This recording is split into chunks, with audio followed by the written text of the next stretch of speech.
Good evening, everyone. For once, I can say, what a day, and actually mean it.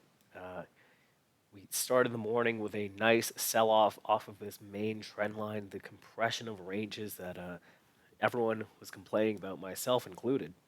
And we finally have broke upwards. I know there was some Biden news about the debt ceiling and this and that, but it makes sense that you'd get a breakout after such a tight range for so long. Now, important to note that yes, we have broken what's been a week long range. We've just been trading inside that Wednesday session for a week, but we are still trading inside of this balance, this kind of 4,200 to 4,100 balance. Nothing has really changed just yet on the ES.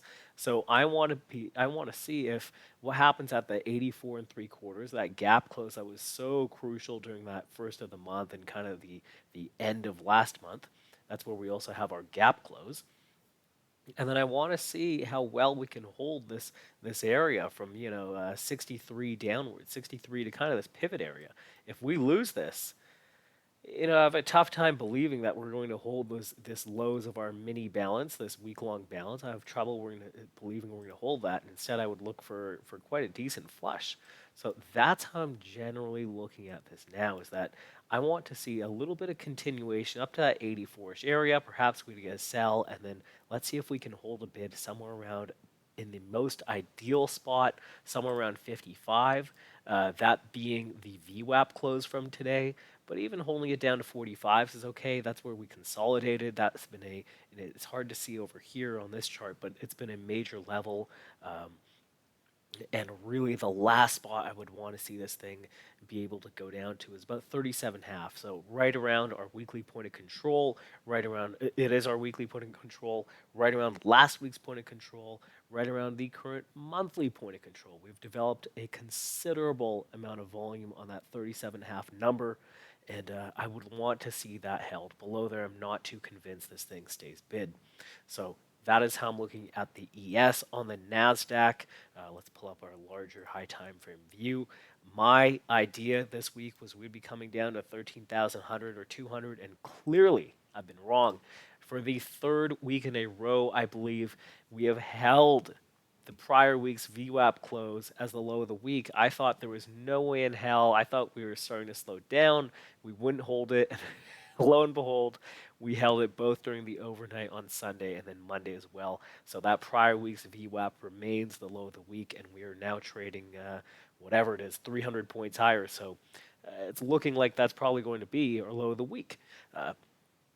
News-wise, we do have unemployment in the Philly manufacturing pre-market at 8:30, 10 o'clock existing home sales, so nothing huge. And then Friday, of course, OPEX, so likely be sluggish after the first hour, and then JPOW at 11 o'clock, so likely going to be just a very messy session. So important to note that we have not made a lower low a day in so long. I think, what is it, Thursday? Yeah, Thursday we finally broke a low a day, but Friday, Monday, Tuesday, Wednesday now, and now we're moving up even higher. We're coming into, perhaps it's easier to see on this even higher time frame chart.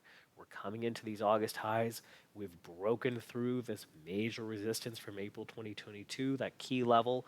You can see it held a nice offer. These are daily candles, and that's where we had some supply build up before the drop off. That could be what you would call a supply zone or whatever, a drop-based drop supply area, I believe.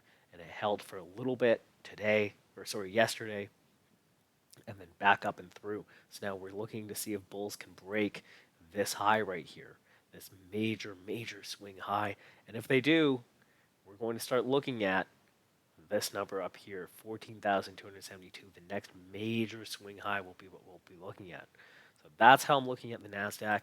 So now how am I looking to trade these guys? Let's go back to the ES for 1 second here. Let's throw in a 5-minute chart or something. There we go. Well, I want to be long.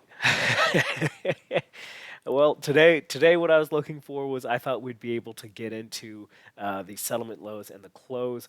Unfortunately, it did hold during the overnight and was unable to give me a chance during the RTH. My idea was that we had a low close and then all of the trade was above that close. So I was looking for us to get an inventory correction at the open, which we did. We corrected inventory downwards, but I thought we'd be able to get down to that overnight low, especially given that we had not ran the overnight high, that being the overnight high right there at 44s, and then we were unable to run it. So I thought we'd make that stat happen to the downside, but we didn't.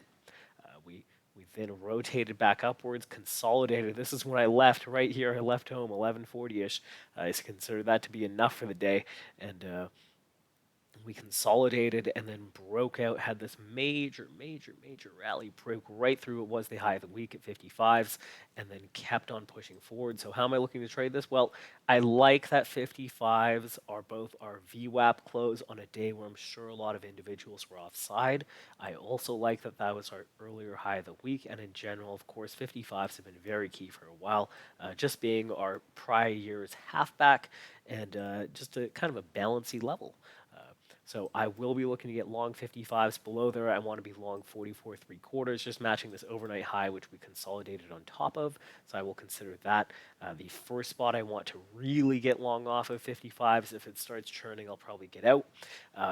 37.5 will be the next number. Again, that weekly point of control that I discussed. And below there, not interested. So I will be looking at it like this.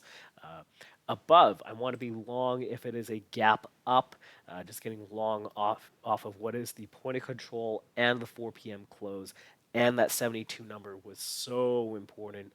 You can see it being at pretty much the high of whatever that is last week during the overnight. You can see it catching a bid right here. You can see it being really important during that mid-April month, that 72-ish number. So I would like to be trading that. If we open instead sort of around, I don't know, 60-ish, and we have not tagged this 55 spot, so if we open somewhere here, I would look for a move to 72s, get short, and then take it long somewhere at 55s. Above, I want to be short 84 3/4. Again, that being the gap close and the critical level from that Friday and Monday session. Friday and Monday right here. And then above there, I'd like take one more short at 42.01 half, the last area of supply before I believe we would start just really getting that upward move towards 42.20 or so. Now on the Nasdaq, similarly, I want to be long today. What I was looking for was a run of this overnight low, just like on the ES, and unfortunately, I did not get it. This was our settlement highs. It was around, I think, a close or something like that, around the weekly high, all sorts of stuff. So I was unable to get long here. I also missed the short after being offered right there. 9:33, I was offered and unable to get hit. Missed it by a few ticks, unfortunately. And that is where we end up churning and then finding the bid to ramp us upwards. That sort of corresponding with yesterday's point of control. So that's where we distributed on Tuesday. That's where we offered initially here, and then we churned up there and then ramped up. Importantly, that number also matches the yearly value area high from last year is 558. So right around where we had the high of the day, sort of.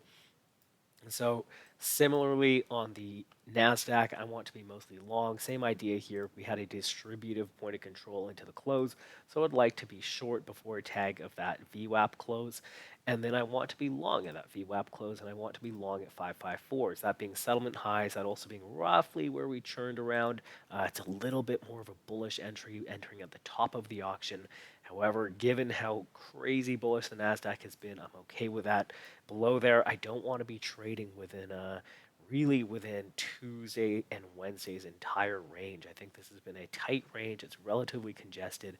Instead, I would want to see a move down to settlement lows and looking to get long there after a little bit of a stop run. And nothing really changes below there. It's still looking to get long. Above, I will take one shot at a short at 740-ish. That being the high of the, I think that is the August high. Let me just also add this little bit of text. Oh, did I not add it? After stop run. I want to make sure that we're waiting for a stop run here just because it is such a visible high. And then what I'm discussing is this August high. If I can scroll back, there we go. it is this high right here, 740-ish. Might be 740 half if I have the number correct. 743 quarters. Yes. Monthly value area monthly value area high, the 95% coming in at 740 and 3/4. A second half of the year high at 740 and 3/4, and a weekly value area high at 95% at 740 and 3/4. So that will be the number that I'm watching, simply taking this high for a short. And you can see these same levels have been really key here. So these are the same levels from this August and July sessions, or August and April. These same numbers have remained key. So it's important to look back and see what we had trading there. So that's how I'm looking to trade this tomorrow. Not too aggressive on the short side. We are in the midst of a breakout, and it would be unwise to get aggressively short, in my opinion. So just taking 740 short. And on the ES 01s and 84s short, having the same idea on both. A gap up, I'll take it long. Otherwise, we're looking at a short before we tag those VWAP closes 645 and a 72/4 respectively. Long at the VWAP closes 55 half and 577 half, 578 1/4, sorry. And then long at the breakout locations, being aggressive on the NQ with 554 half and then 44 3/4, and then one last long at 37 half on the ES, that weekly point of control, and then looking for 434s on the Nasdaq. Hope that makes sense. Hope that makes sense. Hope that helps. And I'm sure there will be some updates to this before the open, as I think we'll be getting some nice wiggling around overnight. 11 and a half minutes. Yikes. All right. See you guys.